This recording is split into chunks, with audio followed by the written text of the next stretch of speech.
overview of everything we've done so far, and especially for academic senators, right, who were a part of the process later on. So sorry if some of it is maybe a little too straightforward, but I thought it'd be helpful. And also some of the terms are definitely, or the processes are a little bit too simplified, so don't get too nitpicky with me. Thank you. Okay, so what is the IFE, right? Right now it's at $200, $250 per student per term. That's from the last fiscal year. Adds up to approximately 16 million. And the amount is determined by our budget process, right? And how do we decide that? There's a few different factors that go into it, right? One of them is enrollment projections that we get from the Enrollment Projections Office at the university. Another thing that we use is historical spending to look at groups, right? What did they underspend in the previous years? What did they overspend? And then also projected changes that they talk to us about, right? So for example, there might be minimum wage increases, staff leave, so they need less money, and less programming. And when there are departments or groups that need certain increases that are like very crucial, then we have to cut elsewhere to make up for that difference, right? So, next slide. And then I thought I would just have like a visual, just so everyone could take a look at the different dollar amounts, right? So that's from the previous fiscal year, 2018-19, the 16 million, like the exact figure, and then how that splits into the different committees, right? So the EMU, the 6 million exact figure, the ACFC exact dollar figure, DFC, PFC, and then I put them in the order from largest budget to smallest. And at the bottom we have prudent reserve and the EMU building reserve, which are also things that we have to fill with the IFE every year. And then I want to talk about where unspent money goes at the end of the fiscal year. Departments have carry forward accounts, right? And that's where they can hold that money to be utilized at a later time. It may be swept back into the Senate surplus, right? Which is what we allocate to groups when they come and request that money.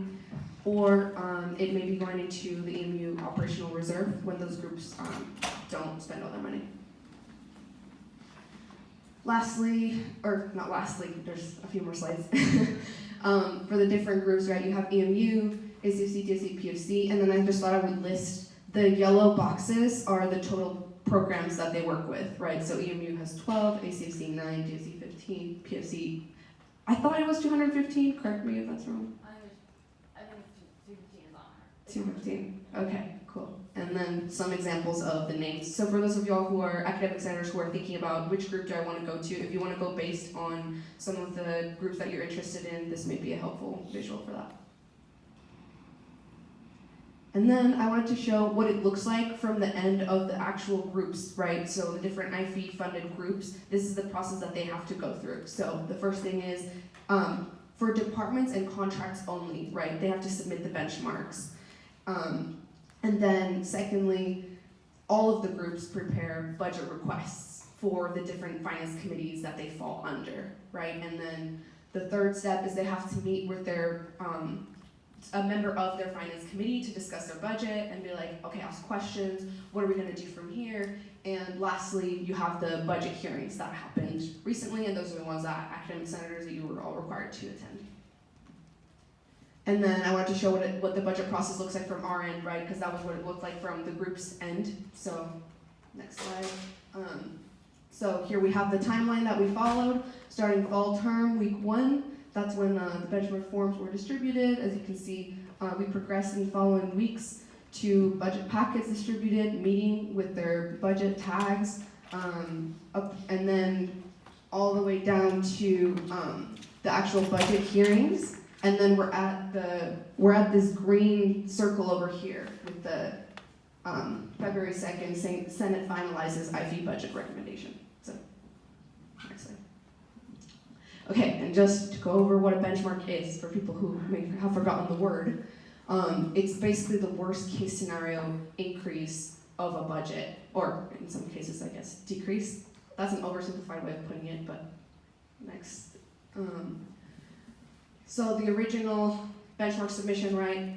Departments and contracts are the ones that submitted them, and then the steps after that, all of the groups follow, like I was saying earlier, is submitting their budget request, meeting sometimes multiple times with a senator from that finance committee, and then finally the budget hearing. And so I wanted to show, I know this is on the IFE tracker, but I just wanted to separate this from the rest of the data that's on there. The initial benchmarks that came in earlier fall term, and then the current recommendation to Senate that we're at. So as you can see, obviously, people were able to make cuts to get at a lower benchmark from what they previously were at. And then benchmark versus IFE, this is something that I used to be confused about, right? I thought that the IFE was determined by the addition of the benchmarks, right? So say if it was like 1% increase plus 4, that's a 5% IFE increase, but that's incorrect. It's based on the dollar amount of the difference that the different groups submit, right? So the dollar amount increase that a 1% ACFC increase would be plus the difference that the EMU dollar amount difference would be, right? So don't get too focused on the benchmarks for the sake of the IFE increase anymore. And I wanted to show what a 1% IFE increase would be in dollars, and the total would be $160,810, which is an extra $2.50 per student per term. And all of this is also on the tracker, but again, I wanted to separate that so we could have a clearer visual. And so to oversimplify how that's determined, it's ACFC plus EMU dollar increases plus a backfill of print reserve. Obviously, you also have EMU reserve and other things like that. Overhead minus DFC minus PFC decreases.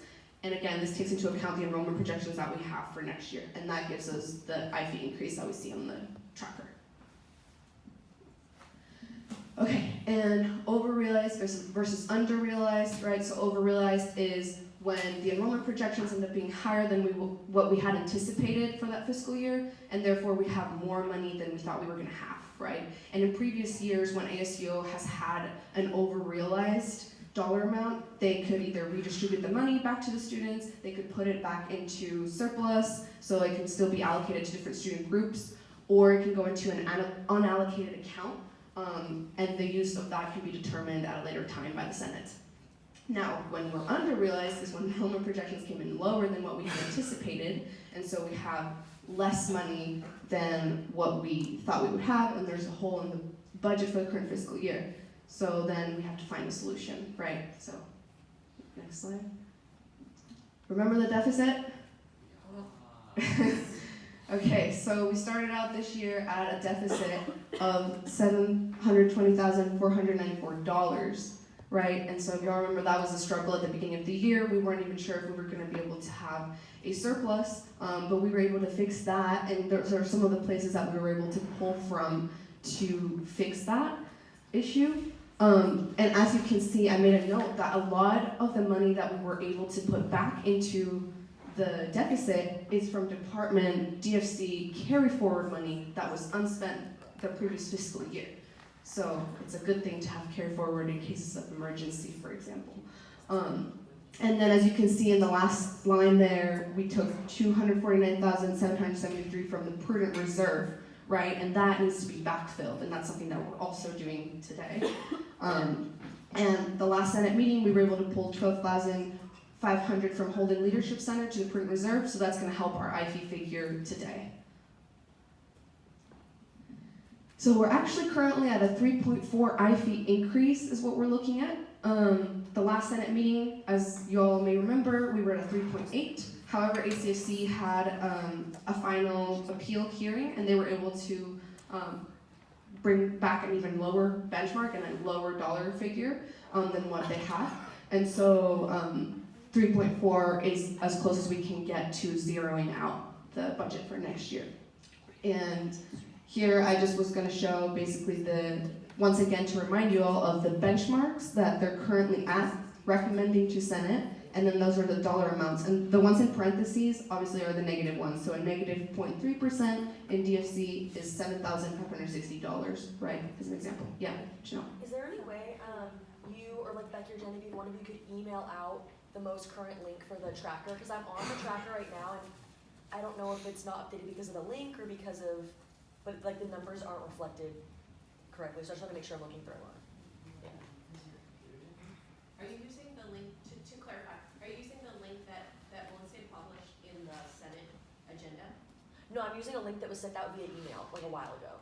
Yeah, use the one on the agenda. That one should be updated, but let me know if you have trouble with that one as well. Yeah, and let me just get through this and we'll fix it if not. And then I wanted to show what that looks like on the tracker and the per student per term dollar amount, but I think that we may be able to just actually look at that later when we reconvene with groups. So let's just go to the next slide. And then lastly, I wanted to add a slide about the incidental fee history, and I found this in one of our budget books on OrgSync, so if you're really curious and want to see what's been happening in the past at ASU, you can go check that out. But basically, as you can see, the lowest I-fee we've ever had was $178 per student per term. That's that right there. That was in 2011, 2012, right? And as you can see, it typically increased from there. And so all we can do is try to keep it at the lowest we can, but this is just for reference of what's happened in the past and what's been approved. And then, next slide. Cool. So with that said, I will actually be posting this slide for senators, or this PowerPoint on the Facebook page. So if y'all want to like be using it as a point of reference throughout the day, you can do that. And other than that, I think at this time we can split into finance committees to prepare your presentations for the whole group, and then we'll go from there. So we should decide what were the available 2 rooms? Cedar and Spruce. Any finance committees that want to take those rooms? Cedar. PFC and Cedar? Can we just stay here? Yeah, can you say yours? Yeah. So, okay. Yeah, you can stay here. Yeah.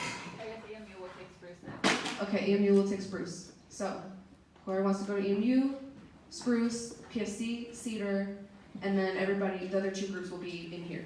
Yeah? The tracker, if it's on the agenda, it's still not